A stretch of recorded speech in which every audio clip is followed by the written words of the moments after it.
दोस्तों स्वागत है आप सभी का एमआर न्यूज टीवी में। खबर है उत्तर प्रदेश के मऊ जनपद से, जहां आपको बता दें कि राष्ट्रीय अल्पसंख्यक विकास मंच की तरफ से एमए फाउंडेशन के परिसर में विकास गोष्ठी का आयोजन किया गया। गोष्ठी में मऊ शहर के लोगों, कारोबारियों और प्रबुद्धजनों ने सर्वप्रथम कार्यक्रम के मुख्य अतिथि उत्तर प्रदेश सरकार के अल्पसंख्यक राज्य मंत्री दानिश आजाद अंसारी व उत्तर प्रदेश उर्दू एकेडमी के चेयरमैन कैफुल वरा चौधरी सहित राष्ट्रीय संयोजक और महाराष्ट्र उर्दू एकेडमी के चेयरमैन डॉक्टर अहमद सिद्दीकी राणा का माल्यार्पण किया। उसके बाद लोगों ने अल्पसंख्यकों के बेहतरी के लिए अपने अपने सुझाव रखे। गनी अहमद एडवोकेट ने अपने विचार व्यक्त करते हुए कहा कि पिछले सरकारों की तुलना में वर्तमान मोदी योगी की सरकार ने अपने बेहतरीन कार्यक्रमों के जरिए अल्पसंख्यकों को तरक्की के लिए ऐतिहासिक कार्य किया है। आज हमारे लोग सैकड़ों की संख्या में ऊंचे पदों पर अपने कड़ी मेहनतों से मुल्क के उच्च पदों पर आसीन हैं। सामाजिक सरोकारों से जुड़े त्रिवेणी प्रसाद एडवोकेट ने शहर की बढ़ती आबादी और सुविधा को देखते हुए सरकारी महिला कॉलेज और सरकारी अस्पताल सहित सरकारी बस स्टैंड बनाने की मांग रखी। राष्ट्रीय संयोजक डॉक्टर अहमद सिद्दीकी राणा और कैफुल वरा चौधरी ने सीए में फंसाए गए तमाम फर्जी मुकदमों को वापस कराए जाने का आश्वासन देते हुए कहा कि हमें अपने तरक्की के लिए सरकार की मंशा और कल्याणकारी योजनाओं के सहयोगी होना चाहिए, तभी हम अपनों के लिए सरकार से ज़्यादा लाभ प्राप्त कर सकते हैं। डॉक्टर राणा ने कहा कि फर्जी मुकदमों में अब कोई प्रताड़ित नहीं होगा, न ही कोई भूमाफिया अल्पसंख्यकों में भय पैदा करके उनकी संपत्तियों पर अवैध कब्जा कर सकेगा। हम किसानों के ही तर्ज पर कि बुनकरों को बिजली दिलाएंगे। इसके लिए हमारा प्रतिनिधिमंडल श्री कैफुल वरा के नेतृत्व में योगी आदित्यनाथ व नरेंद्र मोदी जी से मिलकर काम करेगा। फिर हम क्षेत्र में सरकारी बस स्टैंड, सरकारी महिला कॉलेज, सरकारी अस्पताल का निर्माण आगामी 2 वर्षों के अंदर प्रारंभ करा देंगे। कैफुल वरा चौधरी ने लोगों के सुझाव को गंभीरता से लेते हुए कहा कि कैफुल वरा चौधरी ने लोगों की सुझाव को गंभीरता से लेते हुए अपने अध्यक्षीय समापन भाषण में कहा कि जल्द ही मुकदमा वापसी के लिए योगी जी से वार्ता किया जाएगा। अंत में कार्यक्रम के संयोजक सलमान अबरार को सभी लोगों ने कार्यक्रम की सफलता के लिए सराहना किया और अल्पसंख्यक विकास मंच का मऊ जिलाध्यक्ष अहमद माज मनोनीत किया और समाज की बेहतरी के लिए भरोसा दिलाया। जी, आज आपका मऊ में आगमन हुआ है, क्या मकसद था और क्या दूसरे से? मऊ में आने का मकसद है कि आज जो आप बैनर देख रहे हैं उस पर लिखा हुआ अक़लियती फ़लाह बहबूद कॉन्फ्रेंस, यानी कि अक़लियतों के फ़लाह बहबूद के लिए आज एक सेमिनार मुनक़्क़द किया गया है।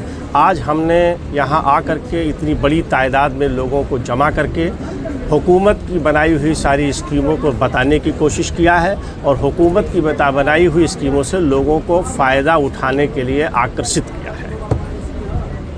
क्या कुछ अल्पसंख्यक की तरफ से क्योंकि देखा जाए जिस तरह से प्रदेश में या फिर देश में एक जो नीचे तबके के लोग हैं उनको परेशान किया जा रहा है सरकार द्वारा, बहुत ऐसे। एक चीज़ हम बता दें, ये आपने जो सवाल किया, सबसे पहले मैं आपका शुक्रगुजार हूँ कि आज इस मौके पे हमारी बातों को आपने अपने चैनल के माध्यम से लोगों तक पहुँचाने का जो बीड़ा उठाया है, उसके लिए आपकी पूरी टीम का मैं शुक्रिया अदा करता हूँ।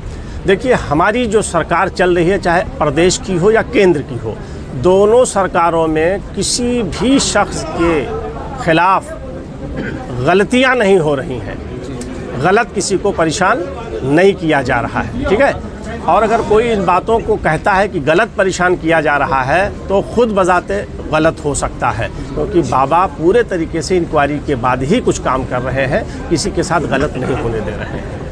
देखा जाए जिस तरह से योगी आदित्यनाथ, मुख्यमंत्री जो योगी आदित्यनाथ, तो उन्होंने जो बयान दिया था कि माफियाओं को मिट्टी में मिलाने वाली जो बात थी, और आपने देखा होगा कि जिस तरह से हाई कोर्ट में एक वकील के भेष में मर्डर हो जा रहा है, उसको किस तरह से देख रहे हैं? देखिए, कानून व्यवस्था को कहीं ना कहीं कानून व्यवस्था जो है इस वक्त बहुत अच्छी चल रही है प्रदेश में, इसमें कोई शक नहीं। कुछ जराइम पेशा लोग हैं जो हालात को बिगाड़ने की कोशिश कर रहे हैं, लेकिन उन हालात के बिगाड़ने वालों का भी वही हश्र होगा कि जो वो दूसरों के साथ करने की कोशिश कर रहे हैं। लिहाजा इस प्रदेश में न्याय बहुत सही ढंग से लोगों के साथ हो रहा है, अन्याय करने वालों की खैर नहीं होगी। मऊ बुनकरों की नगरी है, यहाँ पर सबसे ज़्यादा परेशान बुनकर बिजली को लेकर के हैं, उसके लिए आपकी सरकार क्या कुछ करेगी? बिल्कुल बिल्कुल, सिर्फ मऊ ही नहीं, जहाँ जहाँ अल्पसंख्यक समाज के लोग हैं या जहाँ भी पसमादा तबका के लोग हैं, उन लोगों को लेकर के हमारी सरकार बहुत फिक्रमंद है और उनके लिए बहुत बेहतर रास्ता तलाश करने के लिए आज उन्हीं सारी बातों को लेकर हमारा यहाँ आने का मकसद है। क्योंकि कोई चुनाव नहीं अभी चल रहा है, बगैर चुनाव के लोगों को आगे बढ़ाने के लिए और इन्हीं मकासद को सुनने के लिए और लोगों के मामलात को सरकार तक सही ढंग से पहुँचाने के लिए आज हमारा यहाँ आने का मकसद ही है। एक सवाल और, यहाँ पे जितने भी बिजली के जो कर्मचारी हैं या फिर अधिकारी हैं वो लगातार चेकिंग अभियान कर रहे हैं और उसमें जो गरीब तबके के जितने भी हैं उनको परेशान किया जा रहा है। 1.5 लाख रुपए का उनके ऊपर बिजली का बिल भेजा जा रहा है, उस पर क्या कहें? देखिए, अगर कोई गलत कर रहा है तो उसे डरना होगा। कोई अगर गलत कर रहा है तो उसे डरना होगा। बिजली का बिल अगर गलत भेजा जा रहा है तो उसके लिए कानून है, वकील है, जज है, व्यवस्था है। उनको चाहिए कि अदालत का दरवाज़ा खटखटाएं या हमारी सरकार के दरवाजे तक आएँ, सरकार से सवाल करें, उसका जवाब मिलेगा और उनके लिए न्याय के दरवाजे खोले जाएंगे। और इस बात को हम अपने प्रदेश के मुखिया तक पहुंचाने का जिम्मा लेते हैं कि अगर गलत हो रहा है तो उसके ऊपर बेहतर रास्ता निकाला जाए। अभी आपने एक बात कहा कि दरवाज़ा खटखटाएं अदालतों का, तो आपके तरफ से कोई वकील या उस समाज में कोई ऐसा लीडर रखना चाहिए कि जो हमारे बातों को वहाँ तक रखे। क्या इसके लिए आप कोई कदम उठाएंगे? बिल्कुल उठाएंगे। देखिए, एक बात बता दें, भले हमारी सरकार है, यहाँ का एमएलए कौन है, यहाँ का एमपी कौन है, ये व्यवस्था है, समझ रहे हैं। अगर कोई गलत कर रहा है तो यहाँ के लोग, हमारी पूरी टीम भारतीय जनता पार्टी की है यहाँ पर जो काम कर रही है, अगर कोई गलत कर रहा है तो लोग उनके पास जाएं और उनके लेटर हेड से डीएम को, एसपी को, कलेक्टर को अपने मामलात को पेश करें। ज़रूर बात को सुनी जाएगी। अगर नहीं सुनते हैं तो वादा रहा, सुनना पड़ेगा लोगों को, क्योंकि ये बीजेपी की सरकार है। तो आपका आगमन हुआ क्या? हम लोगों ने ये सोचा है कि जहाँ पसमानदा लोग हैं या बुनकर हैं, उनकी जो भी परेशानियां हैं उनको हम लोग सरकार तक पहुंचाएंगे और सरकार से अपनी बात को मनवाएंगे। जो सही मांगे हैं उसको सरकार हम लोग की पूरी करे।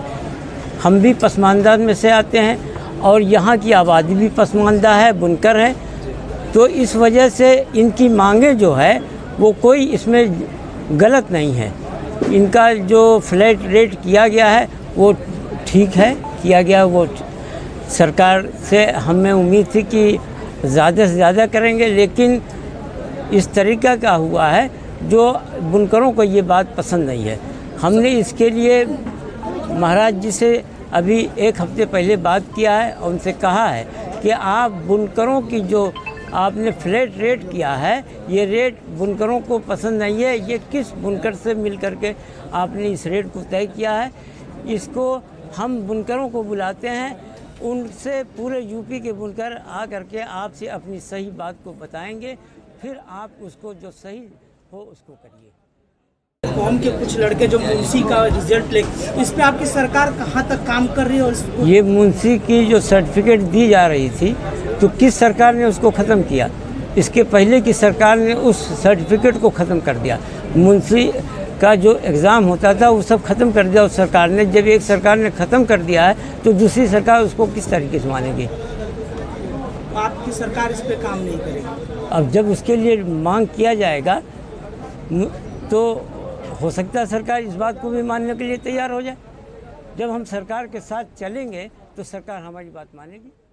तो पुलिस वालों की बात वो रहती है कि वो किसके नाम डाल देंगे, किसी का कोई नहीं भी मिलता है तब भी उसका नाम डाल देते हैं। इसके लिए यहाँ के लोगों ने हमको बताया है, हम एसएसपी से और डीएम से बात करेंगे और यहाँ के लोग अपनी बात को लिख करके हमको देंगे कि हम फलां जगह थे, यहाँ नहीं थे मऊ में, तो हम अगर यहाँ से मसला नहीं हल होगा तो हम महाराज जी से इस बात को भी रखेंगे। हम कुछ दिन पहले इफ्तिखार जावेद साहब जो मदरसा के चेयरमैन है, उनका मैंने एक जगह पढ़ा हुआ था, उन्होंने कहा था कि मुंशी के रिजल्ट आप लेकर जैसे हाई स्कूल का रिजल्ट के बराबर रखा गया है, इसको आप ले जाकर पासपोर्ट में अधिकार कर सकते हैं। तो फिर ये भेदभाव क्यों किया जा रहा है हमारे साथ? क्योंकि जावेद इफ्तिखार साहब ने कहा भी है इस बात को।